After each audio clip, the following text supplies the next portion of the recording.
Hello students and welcome here. उम्मीद है आप सब ठीक होंगे। आज का जो टॉपिक है वो है टेक्सोनोमी ऑफ एजुकेशनल ऑब्जेक्टिव्स। तो उसके अंदर हम ब्लूम्स की टेक्सोनोमी देखेंगे। ब्लूम्स ने क्या टेक्सोनोमी अपनी प्रेजेंट की हुई है।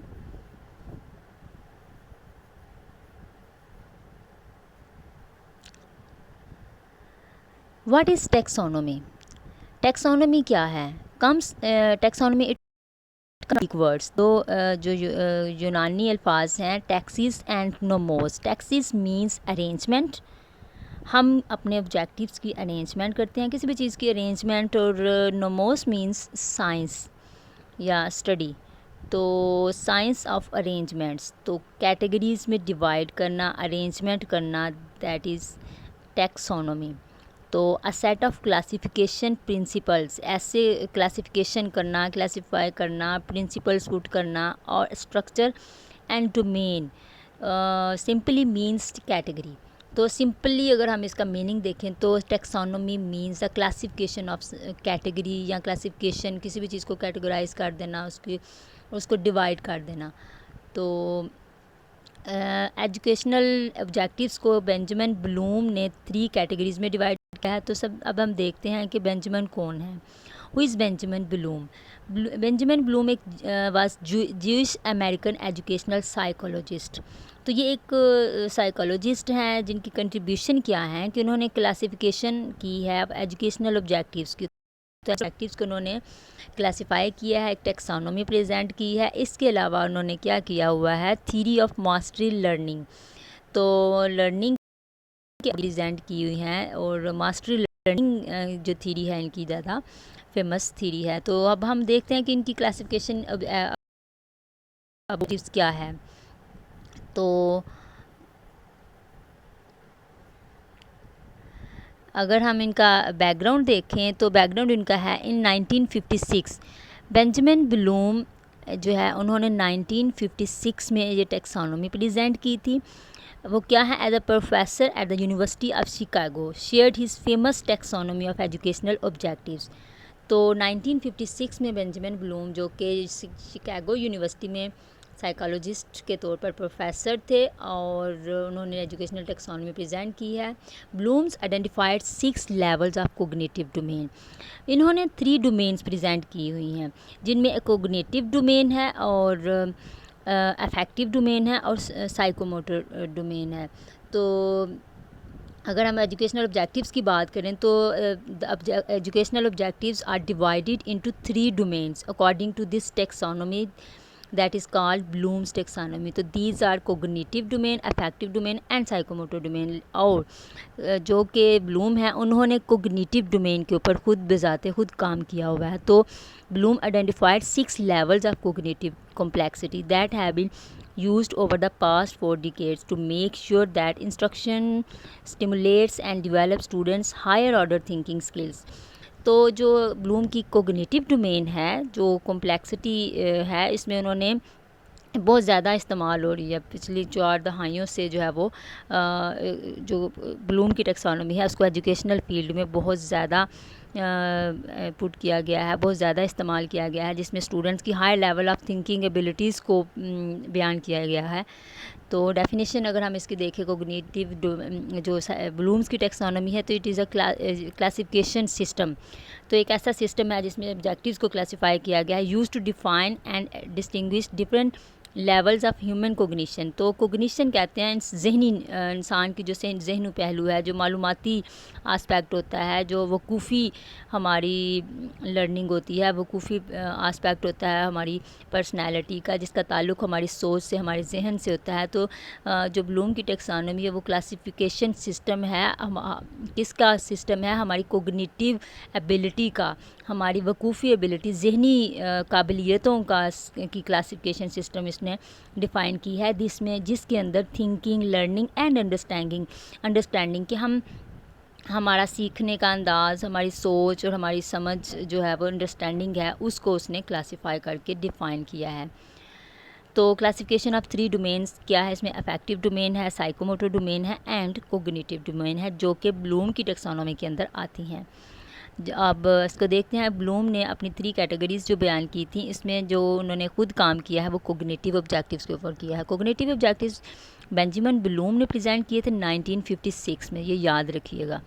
रिमेंबर कि ये जो 3 इसकी डोमेन्स हैं, इसमें जो पहली डोमेन है वो कोग्निटिव है, जो कि 1956 में प्रेजेंट हुई थी और बेंजामिन ब्लूम ने खुद इसके ऊपर काम किया था। And the next is affective objective या अफेक्टिव डोमेन, जो कि Krathwohl, Bloom and Maria, miss Maria हैं। 1964 में इन्होंने अफेक्टिव डोमेन जो है वो प्रेजेंट किया, लेकिन सबसे ज़्यादा जो कंट्रीब्यूशन है अफेक्टिव डोमेन में वो क्रैथहॉल का है 1964 में।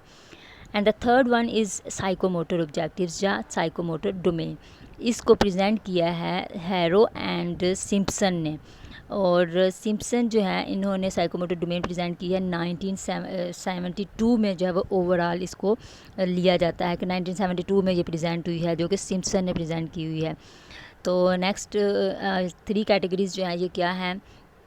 पहली जो है वो कोग्निटिव डोमेन है, जो कि जिसका ताल्लुक़ है हमारी थिंकिंग प्रोसेस से, हमारी मेंटल जो प्रोसेस होता है, जो हमारी मालूमाती लेवल होता है, जो मेंटल स्किल्स होती हैं, दैट इज़ कोग्निटिव डोमेन, जो हमारी नोइंग से है रिलेटेड। नेक्स्ट जो हमारी साइकोमोटर डोमेन है, वो उसका ताल्लुक़ होता है हमारी डूइंग से, जो हम चीज़ करते हैं फिज़िकली स्किल्स से, जो मैनुअल स्किल्स होती हैं हमारी, वो हमारी साइकोमोटर स्किल्स होती हैं।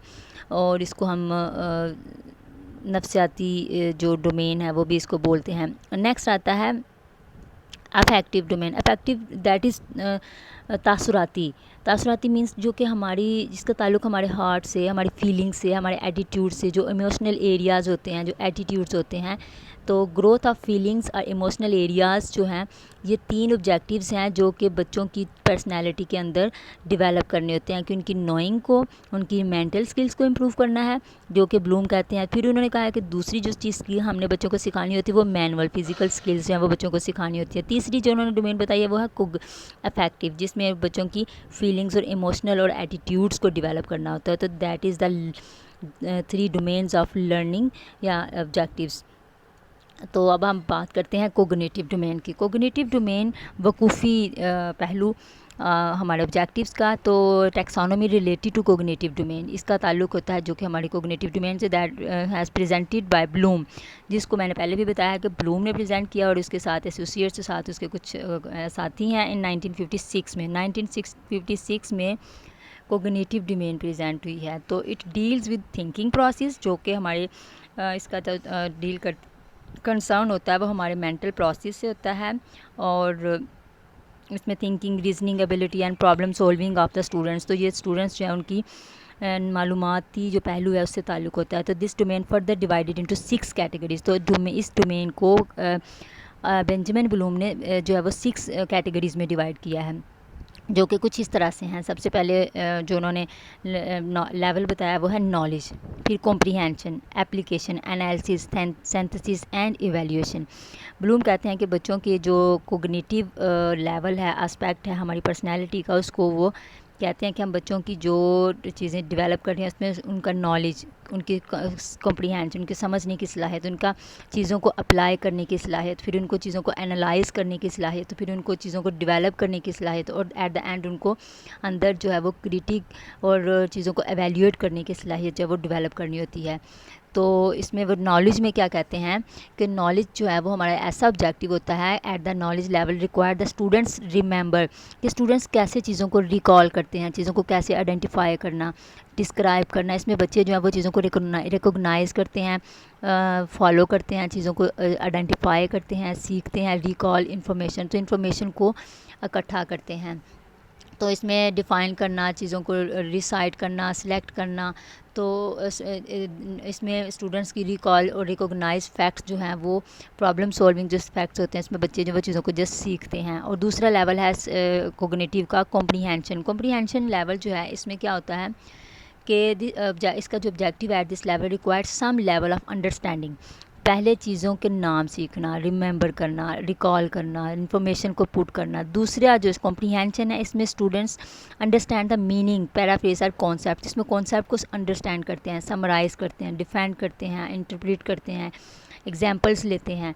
And the next is application. Application में यूज़ ऑफ इंफॉर्मेशन और कॉन्सेप्ट इन न्यू सिचुएशन, मतलब एप्लीकेशन में चीज़ों को अप्लाई करना, बिल्ड करना, कंस्ट्रक्ट करना, मॉडल और प्रिडिक्शन और प्रिपेयर करना अपने आप को, that is the level of application. Application में स्टूडेंट्स की प्रीवियसली जो लर्न उन्होंने किया होता है, जो नॉलेज उन्होंने गेन किया होता है, required information in the setting other than, जहाँ पे यह है कि स्टूडेंट्स जो है वो चीज़ों को कम्प्रीहेंशन करने के बाद उनको चीज़ों को अप्लाई करते हैं, प्रेजेंट करने के काबिल होते हैं। तो ये that is the level of application.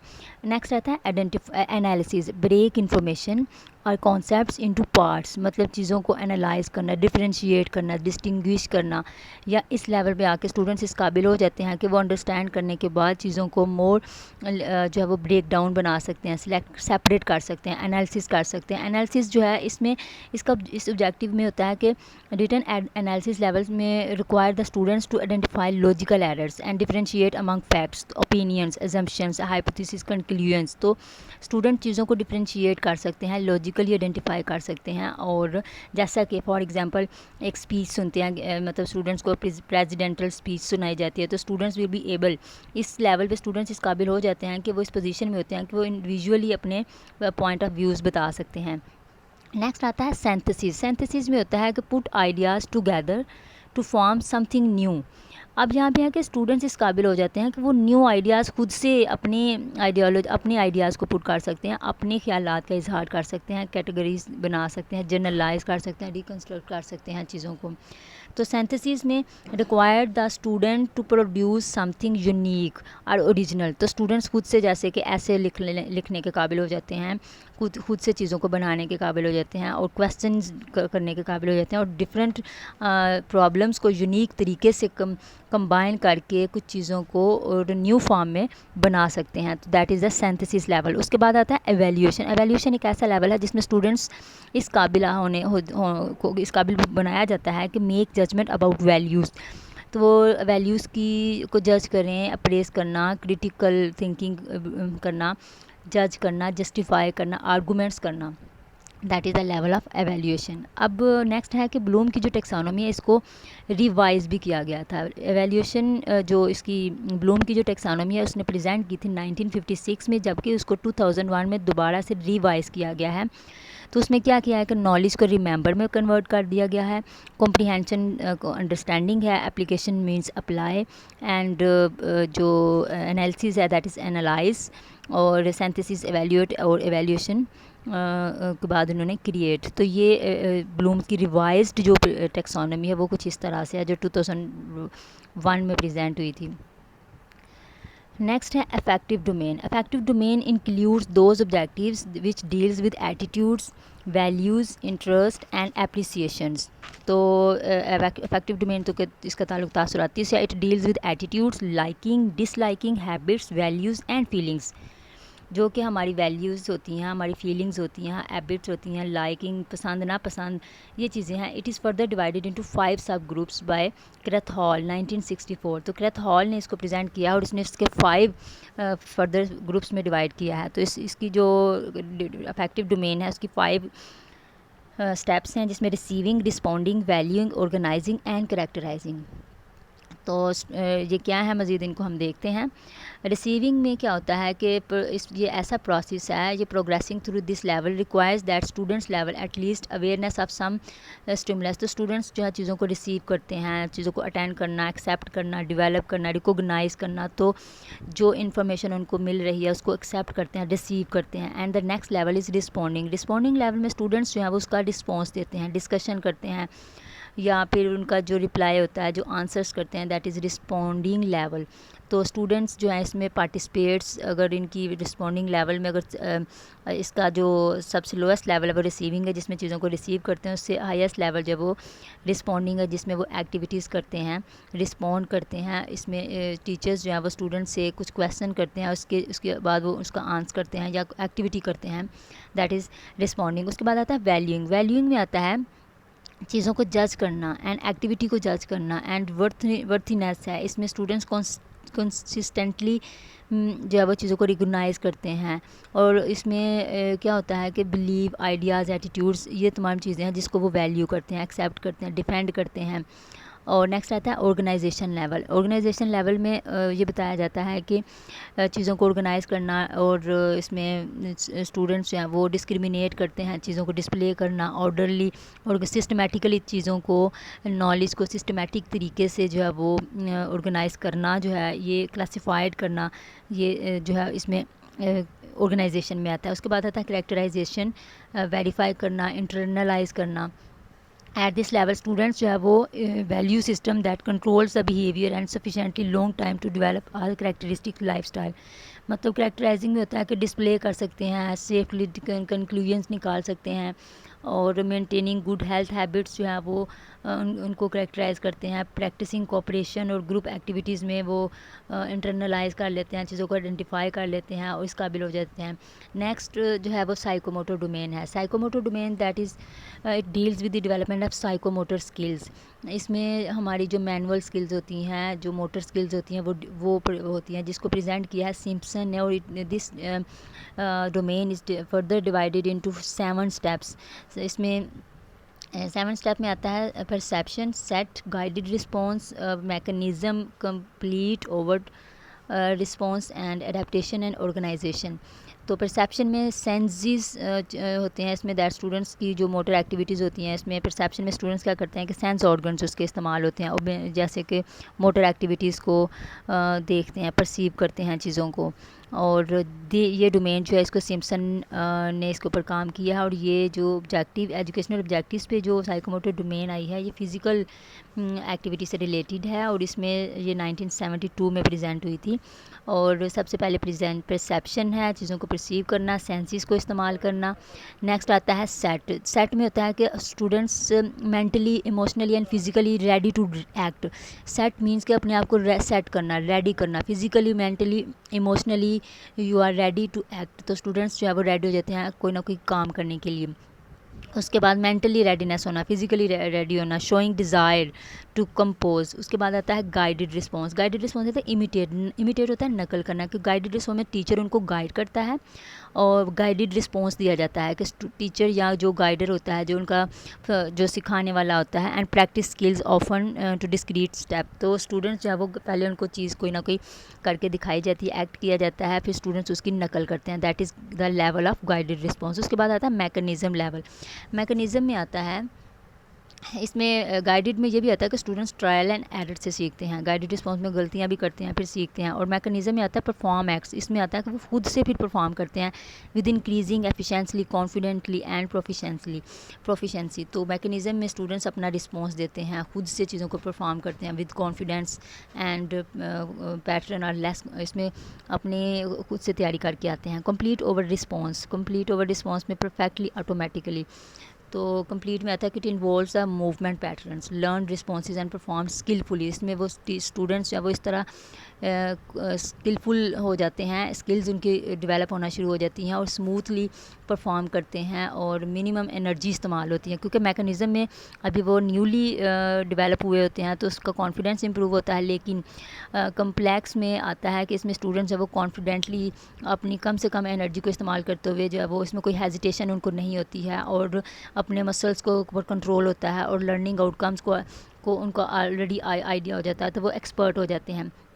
Adaptation होता है, adapt skills set to meet a problem situation. Adaptation means कि अपने आप को एडजस्ट कर लेते हैं।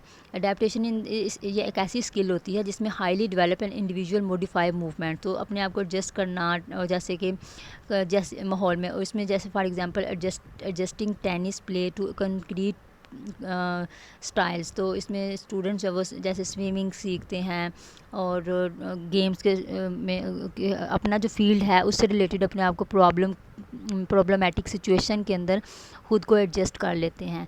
नेक्स्ट आता है ऑर्गेनाइजेशनल क्रिएटिव। ऑर्गेनाइजेशन में आता है कि ये अडेप्टेशन के बाद ऑर्गेनाइजेशनल लेवल है। इसमें स्टूडेंट्स जो हैं वो create new patterns for specific situations. तो अपने आइडियाज़ को न्यू पैटर्न्स में डिवाइड कर लेते हैं।